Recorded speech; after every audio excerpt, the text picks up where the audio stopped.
আসসালামু আলাইকুম। আমি আশরাফুল ইসলাম নাহিদ।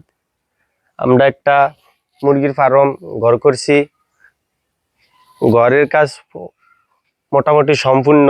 তো আমরা এটা যদি বিশ্লেষণ করি, কিছু কয় টাকা গেছে, কয়টা আড়া, কয়টা রূপা, কয়টা পালা ব্যবহার করছি, আমরা যদি বলি, এটা 400 স্কোয়ার ফিট গড়টাতে আমরা পালা ব্যবহার করছি 12টা, আর দরজার জন্য এক্সট্রা একটা ব্যবহার করছি। এটা এটা নিয়ে 13টা আর কি পালা ব্যবহার করছি। এটাতে আমাদের নেটে মোটামুটি খরচ হয়েছে, মাছার নেট ব্যবহার করছি 28 করে 56 ফুট ব্যবহার করছি। আর এই পাশে যদি দেখাই, এই পাশে আমরা 7 ফুটি 28 ইঞ্চি নেট ব্যবহার করছি। আর এই পিছন সাইডে 6 ইঞ্চি করে, তাও 28 ফুট নেট ব্যবহার করছি। নেটের দাম যদি বলি, নেট অনেক ধরনের আছে।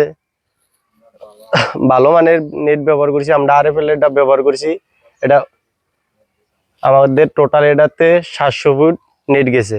নেটের দাম 13 টাকা 50 পয়সা করে নিচে ফুট, টোটাল 9400 টাকার নেট গেছে।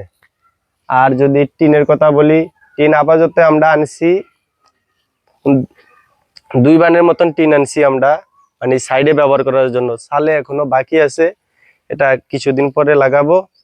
সাইডে আমরা ব্যবহার করছি, এই সাইডে যদি দেখাই 7 ফুটি করে টিন ব্যবহার করছি, আর সামনে ব্যবহার করছি। টিনে খরচ হয়েছে 5400 টাকার মতন টিনের খরচ হয়েছে। তো মোটামুটি এই আমরা করতেছি। ভবিষ্যতে আরো বড় কিছু করার প্ল্যান আছে। মোটামুটি এখন আমাদের এটাতে যদি আমরা দেখাই, রূপা ব্যবহার করছি তাহলে 12টার মতন রূপা ব্যবহার করছি। আর বাগা তো দেখতেই আছেন। আর রূপার যদি গ্যাপ আপনাদেরকে বলি, আড়াই ফিট করে আর কি গ্যাপ দিছি আর কি। এই তো এখনো পর্যন্ত এই ঘরে আমাদের মোটামুটি খরচ হয়েছে 40-এর মতন।